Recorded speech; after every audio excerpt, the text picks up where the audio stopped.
د پی ټی آی لیډرشپ اخر د عمران خان د رهایی د پاره یو ډیر غټ پلان تیار کو د اختر نه پس په د پی ټی آی لیډرشپ په دغه پلان باندې عمل کوي دغه پلان تیارېدو نه پس یو دوه خبرونه هم د عمران خان هسپتال منتقلی حواله سره او عمران خان بچو حواله سره راغلي دي چې در سره هم په دې ویډیو کې شریکوم. خو دینه علاوه سہیل افریدی یو ویډیو وایرل شوی و چې پای کې سہیل افریدی د لوئس وایټن بوټان چولی دي چې دغه قیمت 5 لک روپۍ دی. نو پاغه باندې میډیا چې کومه ډیر زیات بحث شروع کړی دی چې سہیل افریدی دومره مهنګا بوټان ولې اغشتلی دي چا ورته اغشتلی دي دا کوم په پیسو باندې اشتري. مطلب یو قسم لا ډیر غټ بحث پر روان دی. یو طرف ته مریم نواز ځان له جهاز اغشتلی دي داغه د میک اپ په سامان داغه په کپړو داغه په سندلو باندې بحث کیږي. بل طرف ته سہیل افریدی دغه بوټان هم زیر بحث دي چې د حواله سره افریدی چې کومه قبیله داغه یو ډیر زبردست ټویټ کړی دی. عبدالغنی افریدی د حواله سره ډیر زبردست خبره کړې چې سره هم په دې ویډیو کې شریکوم. ټول نه پهلا د پی ټی آی په لیډرشپ چې کوم پریس کانفرنس کړي په هغه خبره کوو. د پی ټی آی لیډرشپ پریس کانفرنس کړي د پریس کانفرنس کې ویلي دي چې موږ ډیر مفاهمت اختیار کو خدای سره رزلټ را نه ولو اوس په موږ مزاحمت کوو. خو مزاحمت په هم موږ د قانون په دایره کې کوو. 1 لک خلک پر ټولو د عمران خان د رهایی د پاره او اختر نه پس په موږ اسلام آباد لزو خپل احتجاج وکړو او دا ځل به موږ د اسلام آباد نه تش لاس واپس نه راځو. دا ځل به موږ عمران خان ضرور رها کوو. نو دې پریس کانفرنس نه پس حکومت یو دوه غټ اعلانات کړی دي په خبره کومه.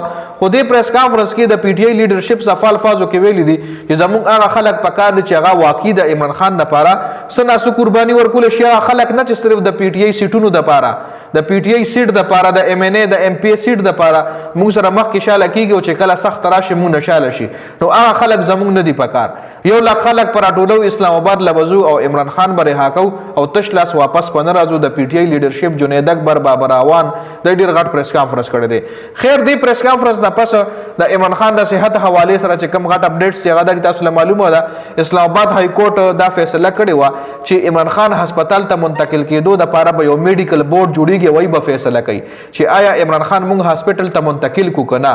نو اوس هغه میډیکل باقاعده جوړ شوی دی چې دغه میډیکل بورډ پکې 15 ډاکټران دي او دغه میډیکل بورډ حواله سره عدالت دا حکم هم کړو چې دغه میډیکل بورډ بعد عمران خان د فیملی په مخ کې تیاریږي. یعنی د عمران خان فیملی ممبرز به هم ناشتي دغه په صلاح مشوره باندې به دا میډیکل بورډ تیاریږي. خو یو طرف ته عمران خان سره خپل فیملی ممبرز ملاقات ته نه پریدي نو میډیکل بورډ به دغه په مشوره باندې څه تیار کی. نو میډیکل بورډ تیار شوی دی. اوس په دغه میډیکل بورډ فیصله کوي چې آیا عمران خان هسپتال ته منتقل کړل شي کنه په جیل کې دغه علاج وکړل شي. خپل اتا تارټ چې کوم دی ټویټ کړی عمران خان د بچو حواله سره. عمران خان بچی پاکستان ته راځي خو د ویزو مسله د ویزې ورته نه ملاوي دي. نو د هغه حواله سره اتا تارټ ویلي دي چې په اختر کې با عمران خان خپل بچو سره په کال باندې ضرور خبرې کوي. یعنی اختر کې با د عمران خان خپل بچو سره په موبایل باندې خبرې کیږي. او ویزي حواله سره حکومت وایي چې عمران خان بچی د خپل ډاکومېنټس یعنی عمران خان بچو سره بخامخه د پاکستان ډاکومېنټس وی کنه ځکه د عمران خان بچی دي د پاکستان ډاکومېنټس باندې د پاکستان تراشي ویزي او سم مسله نشته. نو د پی ټی آی لیډرشپ ور لویلی چې سره کم د پاکستان ډاکومېنټس دي هغه الریډي ایکسپایر دي. ای په ایکسپایر ډاکومېنټس باندې پاکستان ته ټریول نشي کولی. نو دا هم یو ډیر غټ سسپنس دی چې پیدا شوی دی. دینه علاوه سہیل افریدی چې کوم بوټان دی او پاغه باندې کم میډیا ډسکشن روان دی. نو سہیل افریدی چې کوم 5 لک بوټان اچولي ویډیو وایرل شوی او تصاویر وایرل شوی نو دا غي حواله سره عبدالغنی افریدی ویلي دي چې تاسو خو د بوټانو خبرې کوي او ان قریب به سہیل افریدی ته د سہیل افریدی چې کوم قوم نه افریدی قوم ان قریب به سہیل افریدی ته خپل ریسورسز باندې په خپل وسایل باندې هلیکاپټر هم اخلي. یعنی افریدی قوم با سہیل افریدی ته هلیکاپټر راخلي په خپل وسایل باندې د حکومت په خزانه باندې نه. نو تاسو خو د بوټانو خبرې کوي او موږ ورته هلیکاپټر راخلو.